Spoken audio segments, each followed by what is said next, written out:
പ്രേക്ഷകർക്ക് ഓർമ്മയുണ്ടാകും ജെൻസി മാനിഫെസ്റ്റോ എന്ന ഈ തെരഞ്ഞെടുപ്പുമായി ബന്ധപ്പെട്ട് 24 തുടങ്ങിയ പുതിയ പരിപാടി. ജെൻസി കുട്ടികൾ അവർ ഓരോ സ്ഥാനാർത്ഥികളെ അല്ലെങ്കിൽ കേരളത്തിലെ പ്രമുഖ രാഷ്ട്രീയ നേതാക്കളെ കണ്ട് അവരുടെ കാര്യങ്ങളും അതോടൊപ്പം തന്നെ ഈ തെരഞ്ഞെടുപ്പിലെ പൊതു ട്രെൻഡുകളും ഒക്കെ ചർച്ച ചെയ്യുന്ന ഒരു പരിപാടിയാണ് ജെൻസി മാനിഫെസ്റ്റോ. അപ്പോൾ ജെൻസി മാനിഫെസ്റ്റോയുടെ ഒരു ഭാഗം കൂടി ഇന്ന് നമ്മൾ കാണാൻ പോവുകയാണ്. ഇത്തവണ ജെൻസി മാനിഫെസ്റ്റോയിൽ ഞങ്ങളുടെ പ്രതിനിധികൾ എത്തിയിരിക്കുന്നത് പി രാജീവിന്റെ അടുത്താണ്. കാണാം. ഇന്ന് നമ്മുടെ കൂടെ കളമശ്ശേരിയുടെ കളം പിടിക്കണം എന്ന് പറഞ്ഞ് ഇറങ്ങി തിരിഞ്ഞൊരാളാ. ആളാരെന്ന് ആർക്കെങ്കിലും ഒരു ധാരണയുണ്ടോ?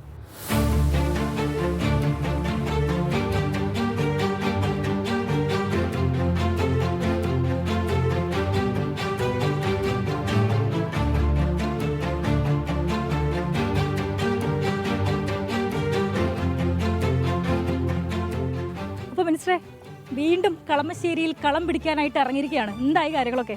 കളമശ്ശേരി കളറാണല്ലോ.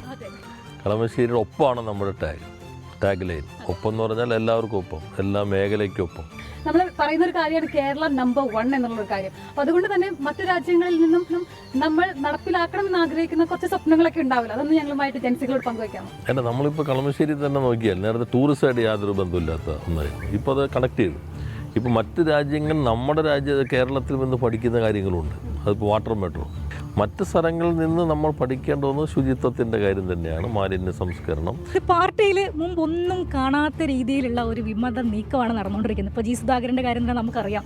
തലമുതിർന്ന ഒരു നേതാവ്, രണ്ട് സുധാകരന്മാരാണ് ഇപ്പോൾ രാഷ്ട്രീയം നയിച്ചുകൊണ്ടിരിക്കുന്നതെന്ന് പറയാം. അതായത് ഞാൻ പറഞ്ഞു എത്രയേ ഉള്ളൂ, അതായത് ഒരു തലമുതിർന്നൊരു നേതാവാണ്, പാർട്ടി ക്ലാസ്സുകൾ വരെ എടുത്തുകൊണ്ടിരുന്ന ഒരു നേതാവാണ്. അത്തരത്തിലുള്ള ഒരു നേതാവ് ഇങ്ങനെ ഒരു വിമതനായിട്ട് മാറുക എന്ന് പറയുമ്പോൾ അത് നിങ്ങളെ സംബന്ധിച്ച് എന്താണ് അതിനകത്ത് പറയാനുള്ളത്? അതുപോലെ തന്നെ തളിപ്പറമ്പിലെ കാര്യമാണെന്നുണ്ടെങ്കിലും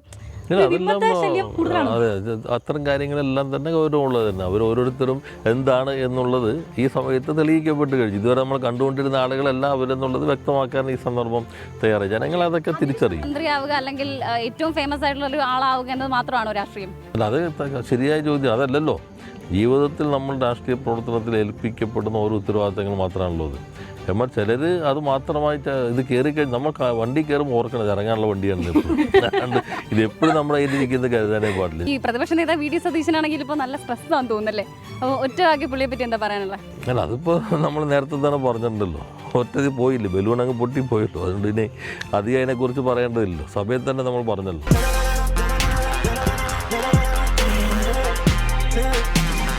ലോകത്തെവിടെയായാലും ഏത് സമയത്തും 24 വാർത്തകളും ഓഗ്മെന്റഡ് റിയാലിറ്റി പാക്കേജുകളും എക്സ്പ്ലെയിനറുകളും വിശദമായി കാണാൻ ഞങ്ങളുടെ യൂട്യൂബ് ചാനൽ നിങ്ങൾക്ക് സബ്സ്ക്രൈബ് ചെയ്യാം.